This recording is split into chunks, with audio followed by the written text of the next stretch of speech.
La historia demuestra que los grandes ciclos alcistas de materias primas nacen en momentos de desinversión y desinterés, cuando hay activos que son odiados, infrafinanciados y políticamente impopulares, pero el mundo aún los necesita, es cuando se encuentran las oportunidades más rentables, y eso es exactamente lo que está ocurriendo hoy con el petróleo y el gas natural. Tras una década de inversión insuficiente, presiones ESG y políticas energéticas contradictorias, la oferta global se ha estancado mientras la demanda energética mundial sigue creciendo. En este podcast analizaremos por qué el mercado ignora esta realidad física, qué implica para el precio del petróleo en los próximos años y cómo las inversiones pueden posicionarse ante el nuevo superciclo de la energía. Bienvenidos al retorno del gas, bienvenidos a la nueva era del petróleo.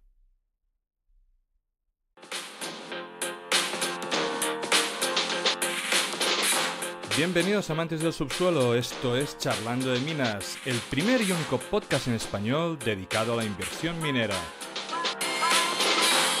¿Quieres aprender a invertir en recursos naturales? Suscríbete a nuestro podcast. ¿Te gusta nuestro contenido? Dale like, déjanos un comentario. El programa de esta semana está a punto de empezar.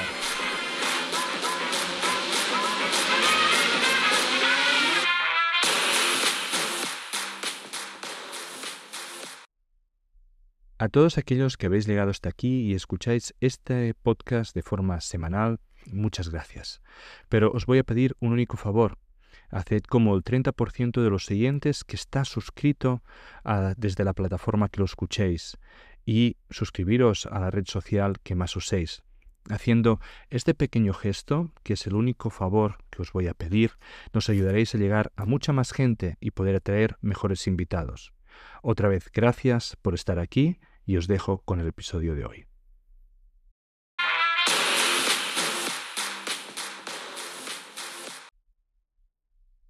Bienvenidos a Charlando de Minas, el único podcast en español dedicado a la inversión minera y de materias primas. Durante más de una década, los mercados financieros vivieron una ilusión, la creencia que el dinero podía sustituir a la realidad física. Los bancos centrales inundaron el sistema de liquidez, los gobiernos se endeudaron sin medida y los activos financieros se dispararon como si el riesgo hubiese desaparecido. Ha sido una era dominada por la fe en lo intangible, datos, software, innovación digital y promesas de transición energética, que hizo olvidar que toda economía descansa sobre una base material. La caída de los tipos a cero y el exceso de crédito crearon un ecosistema especulativo donde el capital perseguía narrativas, no rentabilidades reales. La energía, fundamento del crecimiento desde la revolución industrial, se volvió un incómodo detalle. Pero la física no se negocia. Sin energía abundante y barata no hay producción, transporte, tecnología ni inteligencia artificial. Tras décadas de desinversión en hidrocarburos y optimismo político desconectado de la realidad, el sistema se topa ahora con su límite físico. El petróleo y el gas, relegados por razones ideológicas, se resurgen como lo que siempre fueron, los pilares invisibles de la civilización moderna. No volver por nostalgia, sino por necesidad. Su retorno marca también el de los límites, el ajuste entre la riqueza financiera inflada por años de estímulos y el valor real de los recursos. Hoy, las tensiones entre la oferta y la demanda energética, los déficits fiscales crecientes y la pérdida de confianza monetaria sientan las bases de un nuevo superciclo de materias primas. En él, el petróleo y el gas no son solo activos estratégicos, sino son el espejo donde se reflejan todas las contradicciones del modelo actual. La era de la energía barata ha terminado. Empieza una década de escasez relativa y el retorno al valor tangible. El marco macroeconómico de los últimos 40 años se está desmoronando. Durante décadas, el crecimiento global se sostuvo sobre una ilusión, que la deuda podía crecer más rápido que la economía real sin consecuencias. La globalización, la desinflación y la energía barata disimularon ese desequilibrio. Hoy, esos amortiguadores han desaparecido. Como explica Lynn Alden, hemos entrado en una era de dominancia fiscal. Los déficits públicos dejan de ser cíclicos y se vuelven estructurales. Ya no es el Banco Central quien guía el ciclo, es el Estado que mantiene el gasto como motor económico permanente. La inflación pasa a ser una herramienta política, una forma de licuar la deuda sin recurrir a la austeridad. En Estados Unidos, el déficit ronda el 6-7% del PIB, incluso en pleno empleo. Los tipos reales negativos no son una anomalía, sino una necesidad. La deuda pública no soporta la financiación real positiva. Esta represión financiera erosiona el valor del dinero y desplaza el ahorro hacia activos reales. Cuando la moneda fiduciaria se desvincula de la productividad, el sistema busca un nuevo ancla. En los años 70 fue el oro. Hoy lo será la energía y los recursos naturales. Son los únicos bienes que no pueden imprimirse ni legislarse. La energía, en particular, no es una mercancía más, es el insumo que permite que todo lo demás exista. Si el dinero mide valor, la energía lo crea. La ironía del presente es clara. Cuando más se expande la deuda global, más escasos se vuelven los recursos físicos que la sustentan. Los mercados financieros se inflan, mientras que la capacidad de extraer, transportar y refinar energía se contrae. Esa divergencia marca el punto de inflexión del ciclo, el retorno del valor físico en el mundo saturado de promesas financieras. Todo sistema económico, por sofistificado que parezca, se apoya en una base física, la energía disponible. Es el flujo de energía, no el dinero, no la deuda, lo que permite que una sociedad funcione. Sin energía no hay producción, transporte ni alimentos. La economía no es un circuito financiero, sino un sistema termodinámico que convierte energía en bienes y servicios. Durante gran parte del siglo XX, el mundo vivió bajo una suposición, que siempre habría energía barata y abundante para sostener el crecimiento. El petróleo convencional, fácil de extraer y de bajo coste, impulsó la productividad, el comercio y la expansión del crédito. Fue el multiplicador invisible del dinero. Tres fuerzas simultáneas, energía barata, globalización y demografía favorable, crearon un entorno deflacionario que permitió financiar deudas sin inflación. Los salarios se contenían gracias a la deslocalización industrial, la población activa crecía y la energía fluía sin restricciones, pero ese equilibrio terminó. Hoy, esas tres fuerzas se han invertido. Las sociedades envejecen y pierden dinamismo. La globalización se fragmenta y los hidrocarburos son cada vez más caros de producir. Los grandes yacimientos de bajo coste, Arabia Saudí, Texas, Mar del Norte, ya alcanzaron su máximo y, como en la minería, las reservas que quedan son más profundas, más remotas, más costosas. El petróleo barato se agotó. Solo nos queda ahora petróleo caro. A esto hay que sumar un deterioro del retorno energético sobre la energía invertida, el ROI.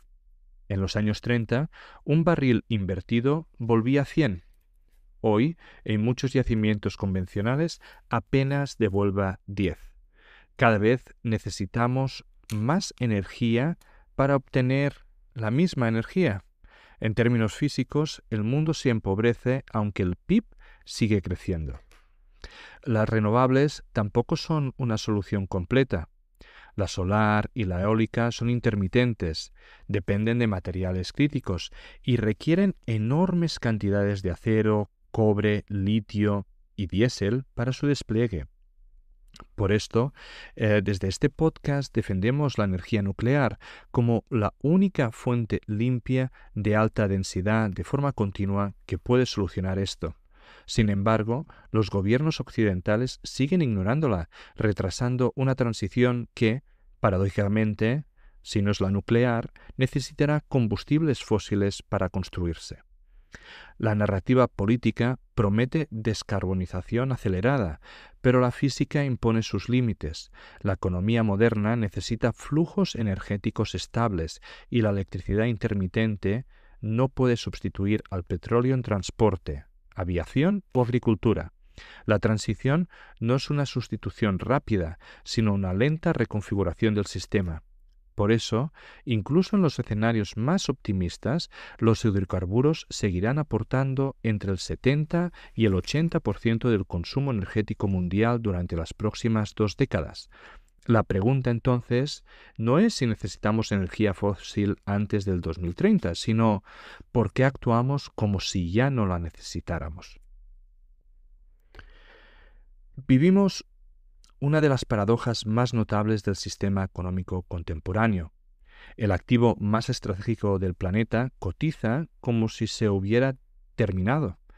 El petróleo, fundamento energético y logístico del mundo moderno, se negocia a niveles que apenas cubren sus costes marginales de producción, mientras los mercados tratan a las grandes compañías del sector como si fueran industrias en extinción. En términos nominales, un barril de Brent en torno a los $60-70 parece razonable, incluso aburrido. Pero cuando se ajusta a la inflación, la historia cambia radicalmente. En términos reales, el petróleo nunca ha sido tan barato como hoy. Si se compara con el oro, que históricamente ha servido como ancla de valor, la divergencia aún es más extrema. A finales de los 90, con una onza de oro comprabas apenas 7 barriles de crudo. Hoy puedes comprar más de 70. Esta diferencia implica una infravaloración relativa de más del 85%. En otras palabras, el petróleo es básicamente el nuevo oro del 1999. ¿Cómo puede ser que un recurso indispensable para el funcionamiento de la economía global cotice con un múltiplo de una industria moribunda? La respuesta seguramente la encontramos en una mezcla de narrativa, regulación y autoengaño colectivo. Durante la última década, el capital que se ha destinado al sector energético, la inversión global en exploración y producción, ha caído más del 60% en respecto al 2014. Este aumento pese al aumento continuo de la demanda. Los fondos institucionales, guiados por los criterios ESG, retiraron el apoyo a proyectos de hidrocarburos para priorizar la transición verde. En muchos casos, esta decisión no se basó en un análisis económico ni geológico, sino en una presión reputacional. Las petroleras se han convertido en el villano perfecto para un sistema político que necesita demostrar compromisos climáticos sin alterar su modelo de consumo. Esta retirada de capital ha dejado al sector en una situación inédita. Las grandes compañías han pasado de priorizar el crecimiento de producción a centrarse en la rentabilidad y devolución de efectivo al accionista. El resultado es un mercado energéticamente desinvertido, donde la oferta se contrae mientras la demanda permanece firme. Paradójicamente, esa misma escasez futura mantiene los precios contenidos en el presente, porque la menor inversión genera un retraso temporal entre la señal del precio y la respuesta de la oferta. El segundo es el factor ideológico. Los mercados financieros, influenciados por el discurso de la descarbonización, valoran el petróleo como si su uso fuese a desaparecer en pocos años. Sin embargo, la realidad física y tecnológica desmiente esta expectativa. La demanda global de petróleo no solo no ha caído, está alcanzando máximos históricos año tras año, impulsado por Asia, el transporte marítimo, la aviación y la petroquímica. Ninguna fuente renovable puede sustituir esa base en densidad ni en escala, y el ritmo de la transición energética, incluso en los escenarios más optimistas, es mucho más lento que el declive natural de los campos existentes. El tercer factor es el político y financiero. Desde el año 2020, los bancos centrales y los gobiernos han impulsado estímulos fiscales monetarios masivos para sostener el crecimiento, sin reparar en su impacto sobre la energía. La expansión del crédito, los déficits estructurales y la inflación persistente han incrementado la liquidez global, pero no la capacidad real de producir energía. Así, mientras los balances financieros se inflan, el capital físico que sostiene la economía se erosiona. En este contexto, el petróleo se convierte en un termómetro de desconexión entre la economía nominal y la economía real. La paradoja del petróleo barato es, en fondo, una paradoja de percepción. Los inversores han confundido un cambio narrativo con un cambio estructural. Han asumido que el fin de la inversión en hidrocarburos equivale al fin del consumo, cuando en realidad produce el efecto opuesto, un déficit de oferta crónico. Esta miopía de mercado recuerda al oro finales de los 90, cuando fue marginado por la euforia tecnológica y las políticas monetarias expansivas. Pocos años después comenzó uno de los mayores ciclos alcistas de materias primas del siglo XXI.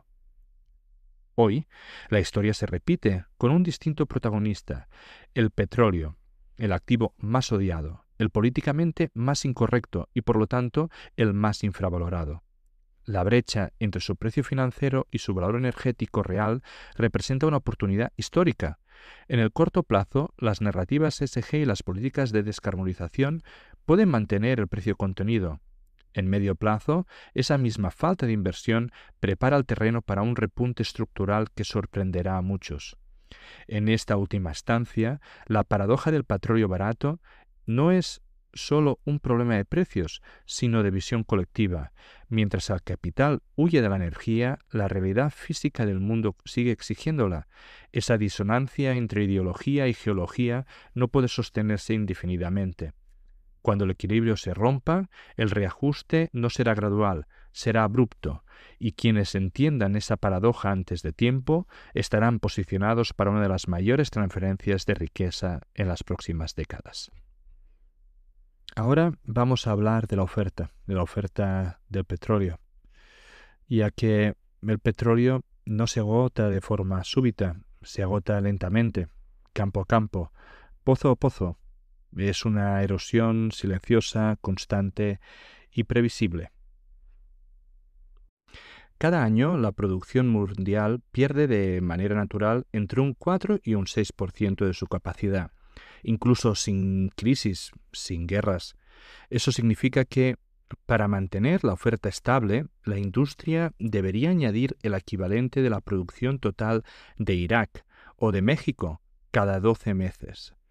No para de crecer, sino simplemente no para de retroceder. Durante décadas, el sistema logró compensar ese declive gracias a la inversión masiva en exploración y desarrollo. En los años 2000, el gasto global en upstream superaba los $600.000 millones anuales. Hoy, esa cifra apenas alcanza los 250.000 millones.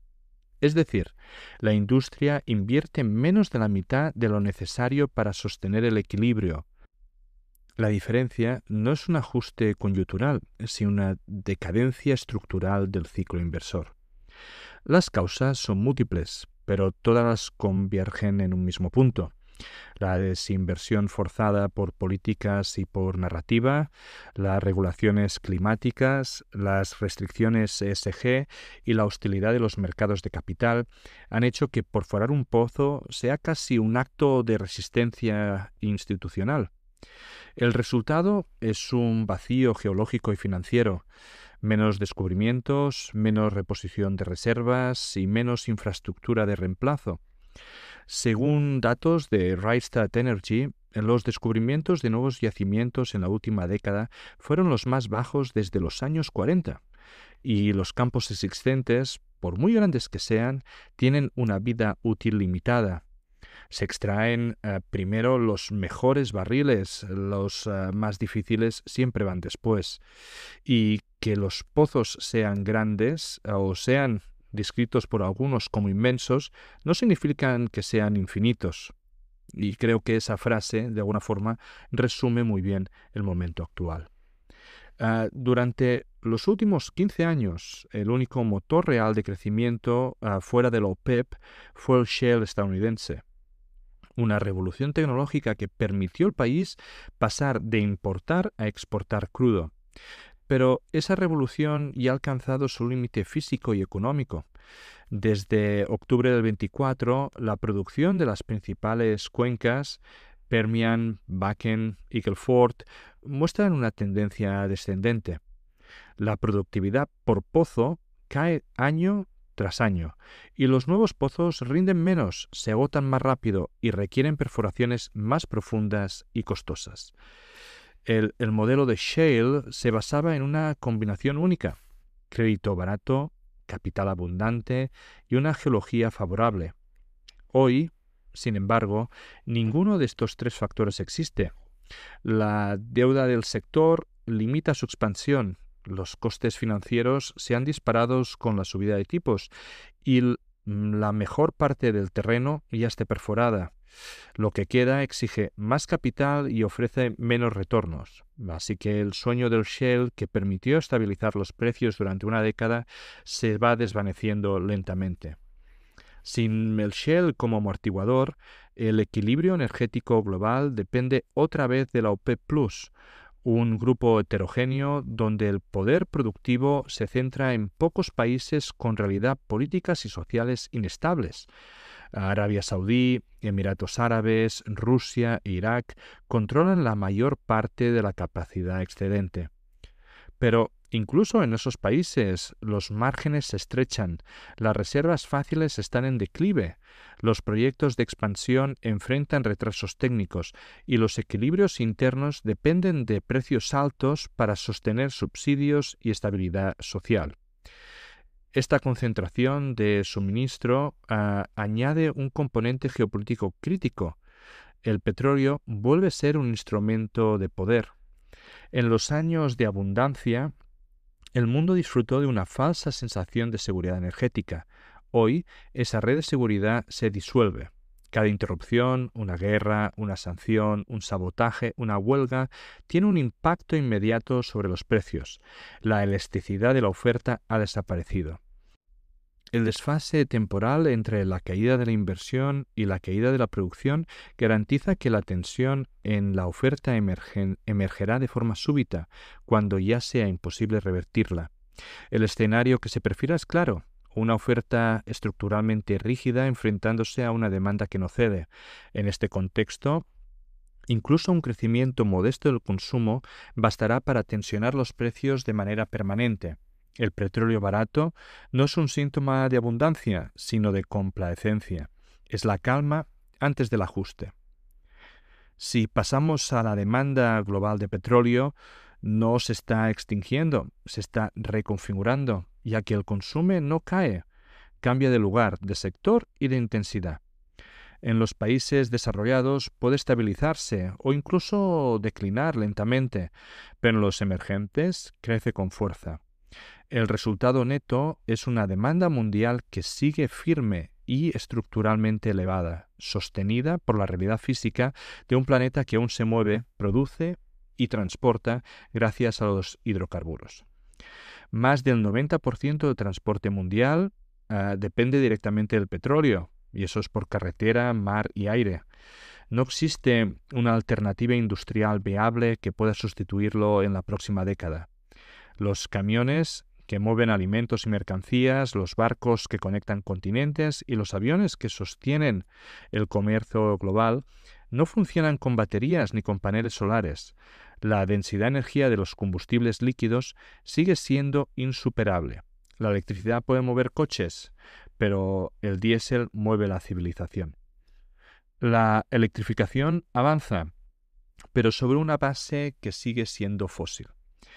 Los vehículos eléctricos reducen el consumo marginal de gasolina, pero incrementan la demanda de electricidad y, por lo tanto, de gas natural y carbón en las redes eléctricas, que es como se produce a día de hoy aún mayormente.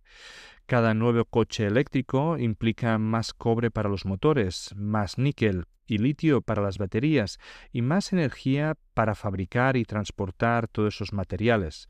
Según la Agencia Internacional de la Energía, fabricar un coche eléctrico requiere entre 6 y 8 veces más mineral que un vehículo convencional y, por lo tanto, lejos de eliminar la dependencia de los recursos naturales, desplaza hacia otra forma la escasez. El mismo fenómeno ocurre con la generación de energía. La capacidad solar y eólica crece, pero sigue siendo intermitente, dependiendo de condiciones meteorológicas y de sistemas que respaldan mediante el uso de gas o carbón, ya que no aceptamos la nuclear. En la práctica, cada megavatio de renovable necesita un megavatio fósil detrás para garantizar la estabilidad del sistema. Por eso, incluso los países más verdes del mundo, como Alemania o el Reino Unido, al eliminar las centrales nucleares, deben mantener las plantas térmicas en reserva o importar energía de países con matrices más sucias, digámoslo así. La transición energética, lejos de eliminar los hidrocarburos, los integra en una red aún más compleja. La demanda estructural de petróleo se sostiene además por el crecimiento demográfico e industrial del sur global. India, Vietnam, Indonesia, Filipinas y buena parte del África subsahariana está en plena fase de desarrollo, replicando el patrón de consumo energético de China que siguió entre el 2000 y 2015. Estos países necesitan construir carreteras, fábricas, puertos, viviendas y sistemas logísticos, todos intensivos en energía fósil. Su consumo energético crece entre un 3 y un 5% anual y sus poblaciones combinan juventud, urbanización y expansión de clase media. Son los nuevos motores del ciclo de demanda global. En contraste, las economías occidentales viven un proceso de estancamiento energético y demográfico, pero su declive relativo no compensa el auge del resto del mundo. Cada punto porcentual que Europa reduce su consumo es neutralizado varias veces por el incremento de Asia y África. El planeta, en su conjunto, consume más energía que nunca y la mayor parte de esa energía sigue viniendo del petróleo y del gas. Incluso en uno de los mejores escenarios, si la electrificación realmente se acelera, esa transición energética será lenta y costosa. Los analistas más optimistas estiman que la participación del petróleo en el mix energético mundial podría caer del 31% actual a únicamente el 28% en 2035. Es decir, una reducción marginal en más de una década. La sustitución no se mide en discursos ni en paneles solares instalados, sino en joules reales de energía entregados a la economía, y en este terreno los hidrocarburos siguen dominando. A esto se suma un factor estructural. La elasticidad de la demanda energética es baja. Las sociedades modernas no pueden reducir su consumo de energía sin sacrificar el bienestar y productividad. Los países emergentes, en cambio, asocian directamente el aumento de consumo con progreso material. Ningún gobierno elegirá voluntariamente la contracción energética si puede evitarla. Y por eso, aunque las políticas climáticas restrinjan el suministro o encarecen los consumibles, la demanda responde con resiliencia. La transición energética es real como aspiración política y seguramente va a llegar un momento en que va a ser una realidad, pero a día de hoy no lo es. Las economías pueden descarbonizar sus balances contables, pero no es un metabolismo energético. Cambian las fuentes, pero no la magnitud del consumo, y mientras tanto la dependencia del petróleo se disfraza de modernización. Aviones más eficientes, plásticos reciclables, coches eléctricos, todos fabricados, transportados y mantenidos con energía fósil. El resultado es una meseta alta de demanda global que se niega a ceder, chocando contra la oferta que ya no crece. y en este punto de fricción fundamental del nuevo ciclo energético es una base de material que se contrae, una sociedad que no puede prescindir de ella. La física impone su lógica y aunque la política la niegue, y cuando la demanda es rígida y la oferta frágil, el ajuste siempre llega por el precio. Y la humanidad puede cambiar su ideología, pero no su termodinámica, y mientras no exista una fuente energética tan densa, flexible y transportable como el petróleo, la dependencia seguirá siendo real, aunque el discurso diga lo contrario. La energía no es solo un insumo económico, es la moneda real del poder global. Controlar la energía significa controlar el pulso de la civilización. Desde el carbono que impulsó la revolución industrial hasta el petróleo que alimentó los ejércitos y las cadenas de suministro del siglo XX, toda hegemonía ha sido, en última instancia, una hegemonía energética. El petróleo, por su densidad, portabilidad y versatilidad, sigue siendo la forma más concentrada de energía conocida. Cada barril contiene el equivalente de unas 1.700 horas de trabajo humano. En un mundo que se fragmenta en bloques, donde las cadenas de suministro se reconfiguran y las alianzas son cada vez más volátiles, el control de esta energía se convierte nuevamente en un eje de la política internacional. La nueva era política o geopolítica, fragmentada, multipolar, inestable, amplifica la importancia del petróleo. Las sanciones a Rusia, el declive del shale estadounidense y las tensiones crónicas en Medio Oriente han devuelto a la OPEP Plus un protagonismo que no tenía desde los años 70.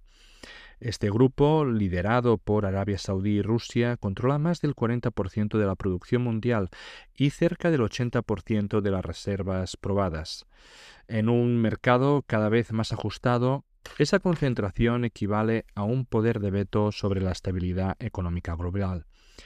El uso de la energía como arma diplomática y estratégica ya no es teórico, es la realidad diaria del comercio internacional. Rusia dirige su crudo hacia Asia para sortear sanciones. Irán aprovecha el vacío para financiar su influencia regional y Arabia Saudí calibra sus cuotas de producción como instrumento de negociación con Estados Unidos y China. El petróleo se ha convertido en el nuevo lenguaje de la geopolítica. No se discute con palabras, sino con barriles. Al mismo tiempo, los gobiernos occidentales se enfrentan a un dilema insalvable. Pretenden mantener energía barata para proteger al consumidor, energía limpia para cumplir los objetivos climáticos y energía segura para garantizar la estabilidad industrial. Pero el llamado trilema energético es inexorable. Solo se pueden elegir dos de las tres. Si se prioriza la energía limpia y barata, se sacrifica la seguridad. Las renovables, al final, son intermitentes y no garantizan un suministro continuo. Si se busca energía barata y segura, se renuncia a la limpieza y vuelve el carbón y los combustibles fósiles. Y si se insiste en energía limpia y segura, el precio se dispara y la inflación energética se convierte en política, a no ser de que se tome una decisión de ir por la nuclear. Los intentos de conciliar las tres dimensiones han desembocado en políticas contradictorias. Europa desmanteló parte de su infraestructura fósil, también de la nuclear, justo antes de enfrentar su mayor crisis energética en medio siglo. Estados Unidos presiona a sus productores para contener precios mientras restringen nuevas licencias de perforación, y las industrias financieras globales financian simultáneamente megaproyectos de gas en África y programas de descarbonización en Bruselas. Es una disonancia sistémica. La política energética global se mueve entre la retórica verde y la realidad marrón. La crisis del gas en Europa tras la invasión de Ucrania fue una lección física de humildad. Los ideales climáticos se detienen cuando se apagan las luces y Alemania, epicentro de esa transición energética, tuvo que reabrir plantas de carbón y subvencionar la importación de gas licuado a cualquier precio. Japón firmó contratos de 20 años para garantizar gas natural. Francia reactivó su programa nuclear y todos los países aprendieron la misma verdad. La seguridad energética no se imprime ni se legisla, se perfora, se refina o se extrae. No se puede tener energía limpia, barata y segura a la vez. Los gobiernos deberían decidir qué sacrificar: el precio, el medio ambiente o la estabilidad. La única forma de evitar una crisis energética recurrente cada pocos años es reconocer la realidad. Sin inversión en hidrocarburos no hay transición posible. La transición energética no puede consistir en negar la energía fósil, sino en gestionarla inteligentemente mientras se construye el sistema del futuro. Si nos centramos en la perspectiva histórica, la historia del petróleo es ante todo la historia de los ciclos. Son fases de abundancia, complacencia, escasez y reajuste, como toda materia prima.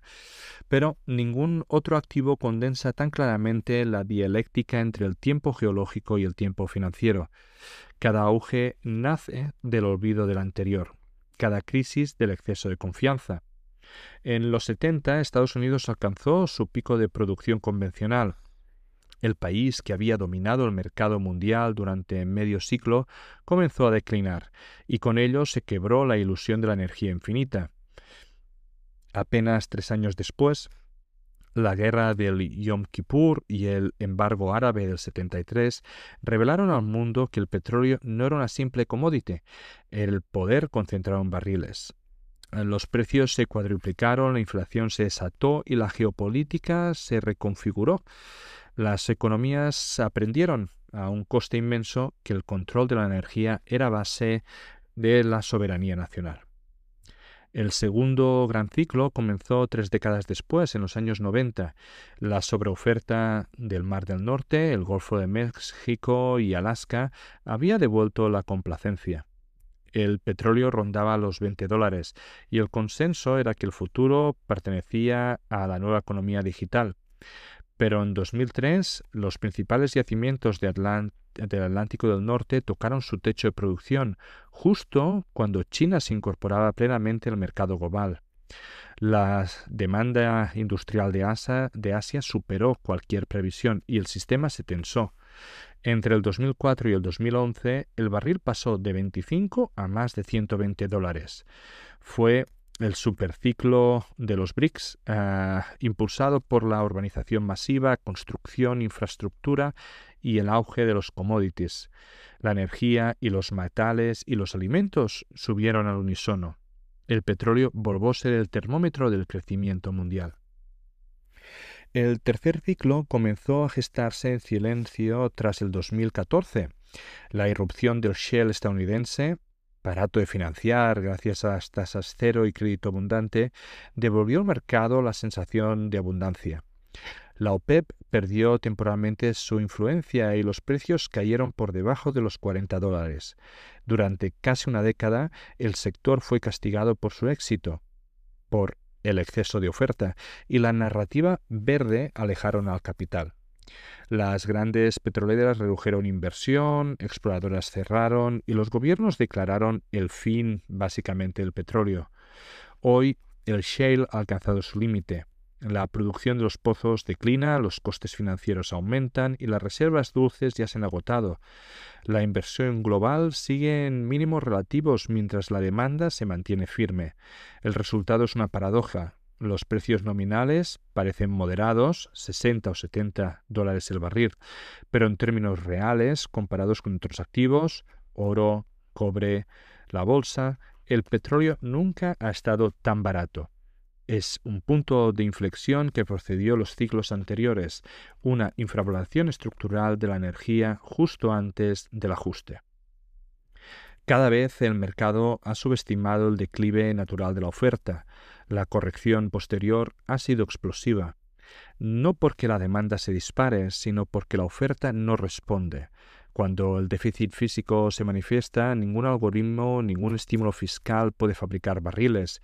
El precio no sube de forma lineal, se revaloriza exponencialmente hasta el capital regresa al sector, y cuando lo hace con retraso, como toda materia prima.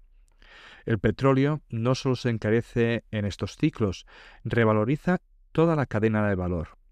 Las grandes majors recuperan margen, los productores nacionales ganan poder, los servicios de perfora se expanden y las pequeñas exploradoras, las más castigadas en años de precios bajos, ofrecen retornos asimétricos. Así que, una vez dicha, ¿no?, y repasada toda la tesis, podríamos ir a hablar de diferentes estrategias de inversión.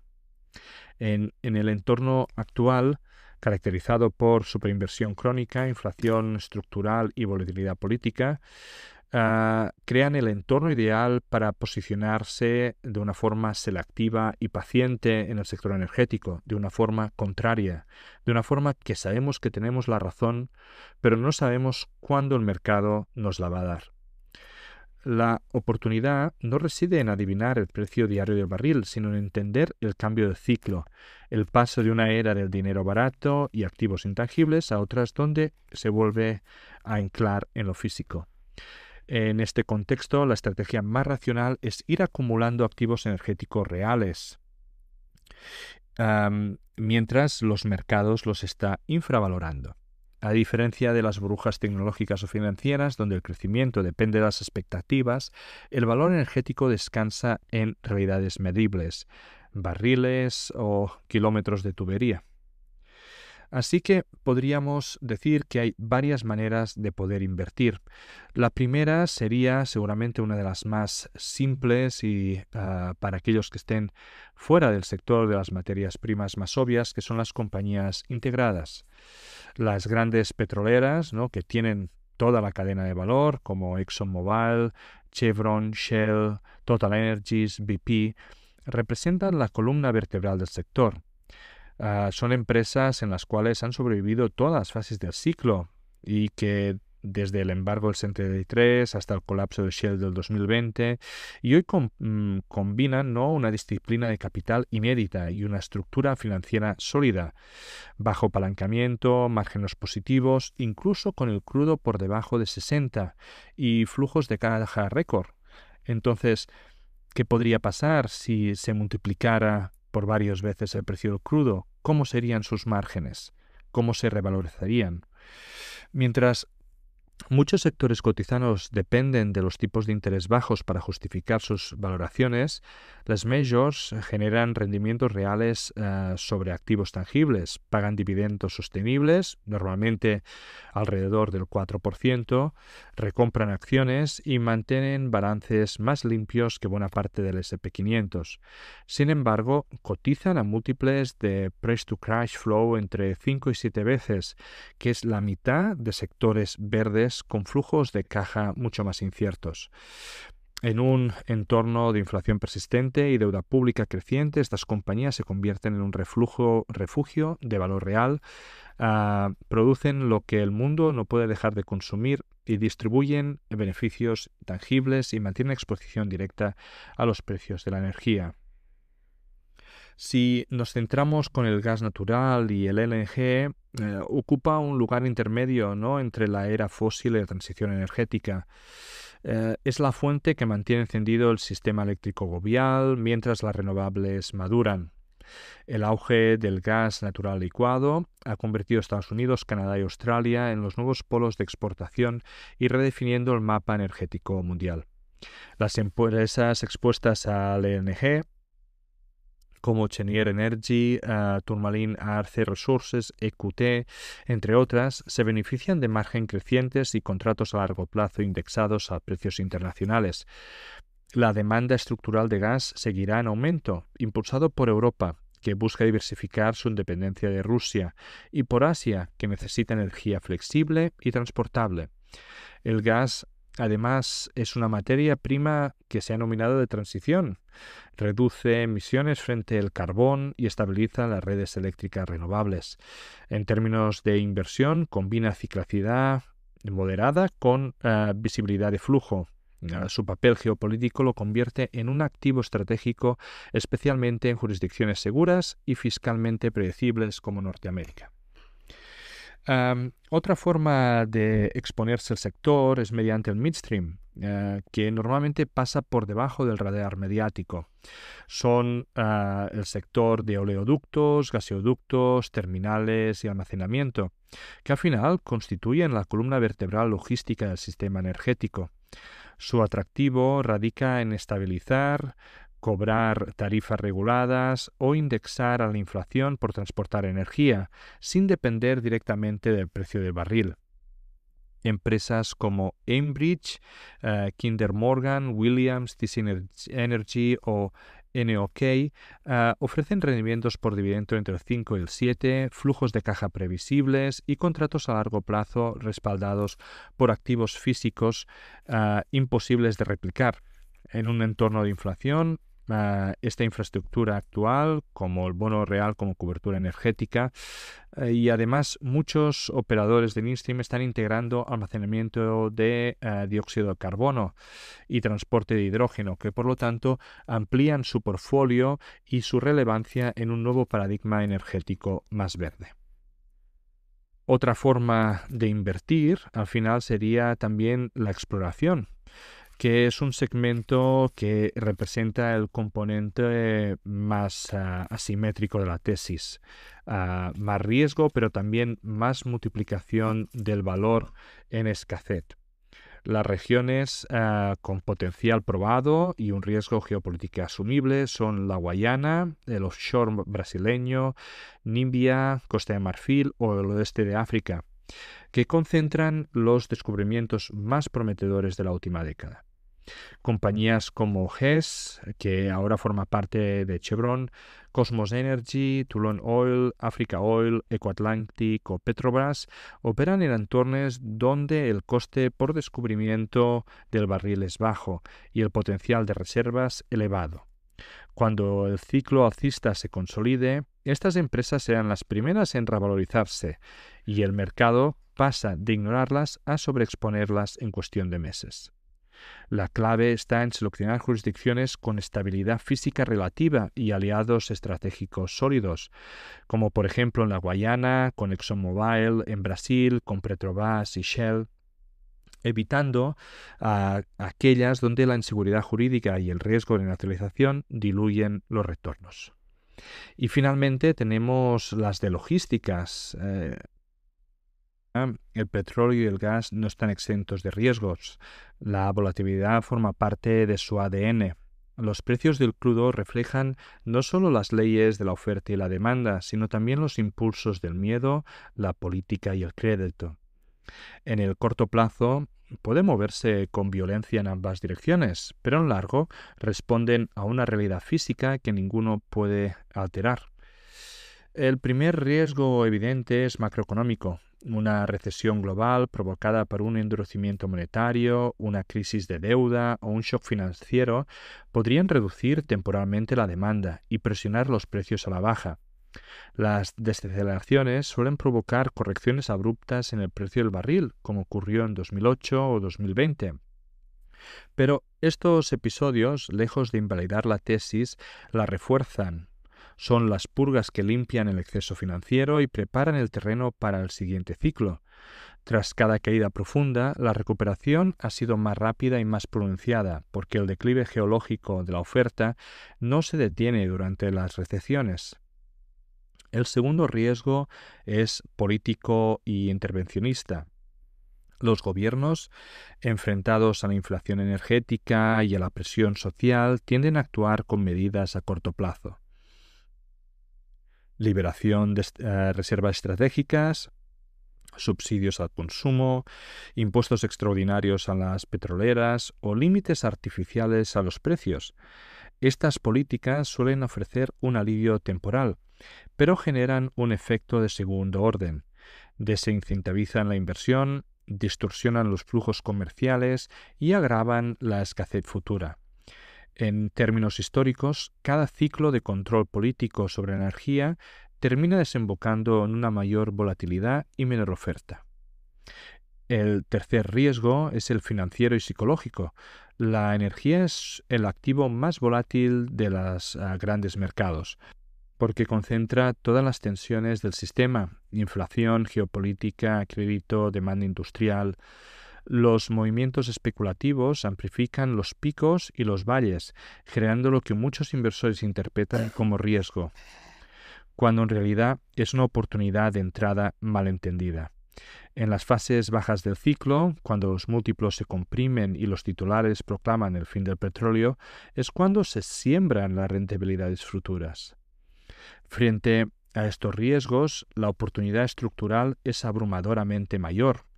La oferta global de hidrocarburos se encuentra en declive natural del 5 al 6% anual. Para compensarlo, el mundo debería invertir más de 500.000 millones de dólares por año en nuevos proyectos, pero hoy invierte menos de la mitad. Al mismo tiempo, la demanda se mantiene rígida y sostenida, impulsando por Asia el transporte marítimo, la petroquímica y la aviación, y el capital disponible para financiar nuevos desarrollos es escaso, restringido por criterios ESG y por desconfianza institucional. Esta triple combinación, oferta en retroceso, demanda firme y capital ausente, crea una asimetría extraordinaria. A corto plazo, como hemos dicho, el mercado puede oscilar, pero a medio plazo el desequilibrio físico se impondrá. El potencial de revalorización supera ampliamente el riesgo de corrección temporal y, en otras palabras, la energía ofrece hoy una relación riesgo-recompensa que rara vez aparece, más de una o dos veces por generación. Para el inversor disciplinado, esto es un tipo de oportunidad que define una década, un activo esencial, odiado, subvalorado, en el punto más bajo del ciclo, una industria que ha sobrevivido guerras, crisis financieras, revoluciones tecnológicas, ahora ignorada justo cuando el mundo más la necesita. El desafío no es técnico, sino psicológico: resistir la presión del consenso y mantener la posición mientras la narrativa cambia. El petróleo y el gas no son una apuesta especulativa sobre el pasado, sino una inversión contraria sobre el futuro real. Cuando el capital vuelva a reconocer el valor, y lo hará, empujado por la escasez, los retornos no serán lineales, serán exponenciales. Y como en todo gran ciclo de materias primas, solo los que compraron cuando nadie quería mirar serán quienes disfruten del auge cuando todos intenten entrar.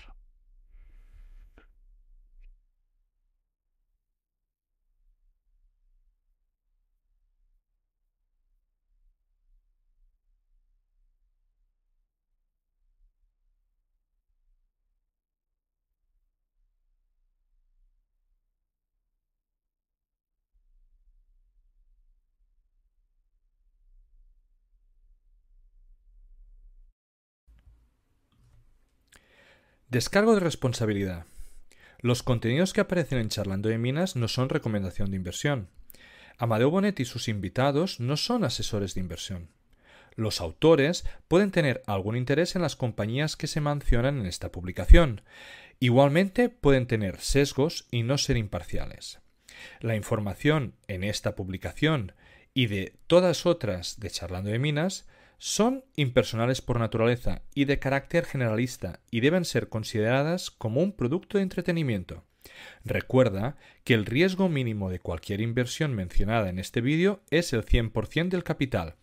Antes de tomar ninguna decisión de inversión, es imprescindible que consultes a un asesor de inversores cualificado y con experiencia.